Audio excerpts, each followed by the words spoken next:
Et on commence avec le premier bulletin d'information de la journée.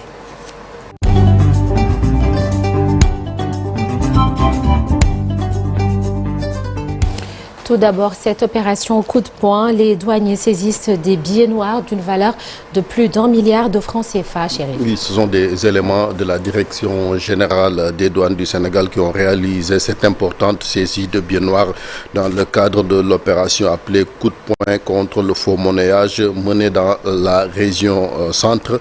La subdivision de la communication des relations publiques des douanes, les agents de cette subdivision de Kaolack ont intercepté samedi 14 mars 2026 vers 16h un lot de billets noirs dont la contre-valeur totale est estimée à 1 milliard 157 000 francs CFA. La saisie porte sur 695 coupures de $100 et 2931 coupures de 500 € destinées à une opération de lavage de billets planifiée depuis un pays frontalier et qui devrait être exécutée dans les îles du Saloum, notamment dans le périmètre d'Ifer, Fimela, Dionewar. L'intervention fait suite à l'exploitation d'un renseignement ayant conduit à la mise en place d'un dispositif de surveillance et de filature. Selon toujours un communiqué des douanes, les agents de la brigade mobile de Kaolack du poste des douanes de Keur Moussa ont ainsi mené une opération discrète qui a permis l'interpellation de 3 individus à Diofior dans la région de Fatick. Alors qu'ils étaient en possession de ces coupures, ils ont été remis à la justice ordonnata. Et cette affaire qui est loin de connaître son épilogue, Azer AE Power EPC, le député Thierno Alassane Sall annonce une plainte contre X. Oui, Thierno Alassane Sall, le député et président du parti La République des Valeurs, a animé hier une conférence de presse. Il a révélé l'ouverture d'une procédure judiciaire contre la société espagnole AOPA PC et une autre plainte contre X dans le cadre du scandale présumé lié au contrat de l'électrification rurale de l'Azer, dénonçant l'inaction persistante du gouvernement du Sénégal. Le voici au micro de nos confrères de Sénégal 7. D'ailleurs, le pays fait face à une situation financière qui nécessite davantage de transparence, alors que certains observateurs évoquent la possibilité d'une restructuration de la dette. Ils estiment qu'il est important d'ouvrir des discussions afin d'examiner les mécanismes permettant d'alléger le poids de cette dette. Je rappelle également que le gouvernement aurait pris des initiatives pour honorer une partie des échéances prévues au mois de mars, notamment celles liées à l'eurobond émis en 2018. Cette dette internationale prévoit plusieurs paiements étalés entre 2026, 2027 et 2028. Toutefois, je souligne qu'il subsiste des zones d'ombre concernant les modalités exactes de ces remboursements. J'estime que la Commission des finances de l'Assemblée nationale devrait être informée des mécanismes utilisés par l'État pour faire face à ces échéances contradictoires circulant sur la gestion de cette dette, certains allant jusqu'à affirmer qu'une partie de l'eurobond 2018 aurait été racheté par un investisseur sans que les conditions de cette opération ne soient clairement connues. Seule une communication transparente des autorités permettra de lever les interrogations et de rassurer l'opinion publique sur la gestion de la dette du Sénégal. L'actualité politique à présent, le parti PASTEF prépare son premier congrès national prévu le 6 juin 2026. Oui, le parti au pouvoir qui franchit une étape majeure de son évolution politique, réuni en session ordinaire hier dimanche, le Conseil national de la formation politique a décidé de convoquer le premier congrès national prévu le 6 juin 2026 dans la capitale sénégalaise. La réunion s'est tenue sous la présidence effective du leader Ousmane Sonko et les membres du Conseil national ont principalement examiné les modalités d'organisation de ce rendez-vous présenté comme une phase déterminante dans la consolidation institutionnelle du parti 12 ans après sa création. D'autres points ont été abordés comme les comités chargés de préparer ce congrès, l'organisation interne et la mobilisation des militants. Il faut juste rappeler donc que le parti et les responsables ont par ailleurs pris connaissance de la maquette du futur siège du parti et des conclusions de la réunion des leaders la veille. C'est la coalition apte tenue, donc comme je l'ai dit, la veille 14 mars 2026 dans un hôtel ici à Dakar, Sonanata. Et du côté de l'opposition, soutient la candidature de son président Macky Sall au poste de secrétaire général des Nations Unies et tire sur le Premier ministre, président du parti PASTEF. Oui, hier, l'APR également qui animait une conférence de presse prenant la parole au nom de ce président Macky Sall. Les responsables ont tenu à restituer ou soutenir la candidature du président Macky Sall dans un contexte diplomatique alors que le gouvernement en place a officiellement pris ses distances avec cette démarche. C'est la raison pour laquelle Maître El Hadj Omar Youm, porte-parole du jour, a tenu à critiquer l'attitude du gouvernement dirigé par Ousmane Sonko. Le voici. Enquête parlementaire, pour la première fois, et je parle sous le contrôle d'un ancien président du groupe parlementaire, au Sénégal, qui est un pays organisé depuis 1960, nous avons 3 pouvoirs indépendants. Le premier pouvoir, c'est le pouvoir exécutif, qui exécute, qui fait l'action gouvernementale, qui mène la politique, qui apporte des solutions. C'est le président de la République et ses collaborateurs. Le deuxième pouvoir, c'est le pouvoir judiciaire, qui juge.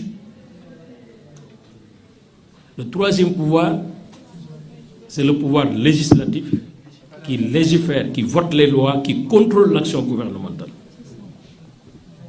Et au cœur de notre Constitution, il y a le principe fondamental de la séparation des pouvoirs. Le président de la République, chef de l'exécutif, n'a pas le droit de donner des instructions à l'Assemblée nationale, à plus forte raison au Premier ministre. Ça viole la Constitution. Mais quand il le dit, j'ai l'impression qu'il ne se rend pas compte qu'il est un Premier ministre du Sénégal, il ne peut pas donner des instructions à une Assemblée nationale indépendante, autonome, de constituer un groupe parlementaire ou une commission d'enquête. C'est très grave. Or, depuis 1789, Déclaration des droits de l'homme, il est dit à l'article 16 de cette déclaration que les sociétés qui ne garantissent pas les droits fondamentaux de l'homme et qui ne respectent pas la séparation des pouvoirs n'ont pas de constitution. C'est-à-dire, même si tu as un papier, c'est un papier, mais on ne peut pas l'appeler constitution. En plus bref, Nata, la presse sportive qui est endeuillée, l'ancien journaliste de Walf Sport et Sunu Lamb, Boubacar Niang, est décédé dans la nuit de samedi au dimanche à la Médina des Suds d'un malaise selon sa famille. Il a été inhumé hier dimanche au cimetière de Yoff, surnommé Bouba par ses proches. Il avait quitté le monde des médias depuis quelques années pour se consacrer aux affaires. Journaliste sportif passionné, il s'est spécialisé dans la lutte sénégalaise, un domaine dans lequel il s'est distingué grâce à des interviews et des dossiers fouillés selon nos confrères du Soleil. Et nos condoléances à sa famille et à ses anciens collaborateurs et collègues. L'actualité des sports justement, basketball, qualificatif mondial 2026, les Lions s'inclinent à Porto Rico et voient leur chance se réduire, chérie. Oui, malheureusement les Lions du... Et sport, toujours football chez nous, Ligue 1.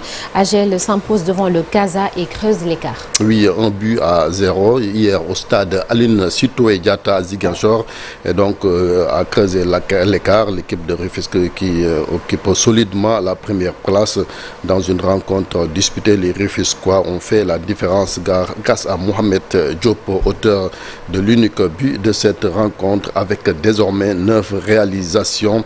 AGEL s'installe solidement en tête du classement. Les autres résultats, vous le voyez donc sur ce tableau, sur Nata. Nous y reviendrons avec Djaraf également, qui a été battu ce week-end.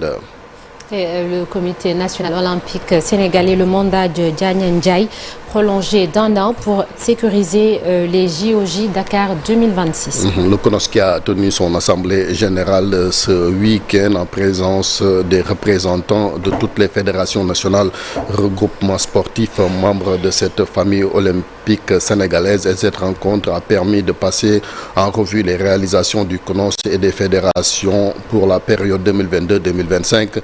Les rapports d'activité financiers et du commissaire aux comptes ont été présentés, adoptés à l'unanimité par l'Assemblée générale qui a salué le travail accompli de Mamadou Diagne Ndiaye. L'Assemblée générale a également pris connaissance de l'état des préparatifs des JOJ Dakar 2026, premier événement olympique sur le continent, et les membres ont félicité également le comité d'organisation pour assurer la continuité dans la préparation des Jeux. L'AG a décidé à l'unanimité par dérogation au statut de prolonger d'1 année le mandat du président du comité directeur et du bureau exécutif jusqu'au 22 décembre 2026. Et Diagne a annoncé qu'il ne briguera pas de nouveaux mandats après cette date, une décision prise et actée par l'Assemblée générale. Et puis en plus bref, Nathan, on parlera de ce procès en appel des supporters sénégalais détenus au Maroc depuis la finale contre le Maroc. C'était donc au début de cette année. Ouais, une finale remportée par le Sénégal. Merci beaucoup, Chérif. À tout à l'heure pour le journal en Wolof.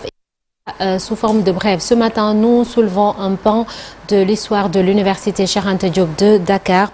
Le 16 mars 1971, le président Léopold Sédar Senghor signe un décret qui interdit l'inscription de 49 étudiants considérés comme meneurs dans les troubles qui secouent le milieu. 12 des étudiants de force dans l'armée. Parmi eux, on peut citer l'actuel professeur Abdoulaye Bathily, Mamadou Diop Decroix ou encore Alfousseyni Cissé qui mourra 1 an plus tard. On se rappelle là dans Un jour au Sénégal, un jour dans le monde. Du sport au menu du focus ce lundi avec la convocation surprise en équipe nationale de football de Richard Sagna. C'était en mars 2025. Sagna a été le seul joueur local de la liste de Pape Thiaw. Malgré une absence sur le terrain, le joueur parle d'une expérience unique. Il s'est confié à Mamadou Ndiaye. À suivre donc tout à l'heure. La revue de presse est avec Cher Diop et la météo également dans la première partie. En attendant, l'actualité hors de nos frontières.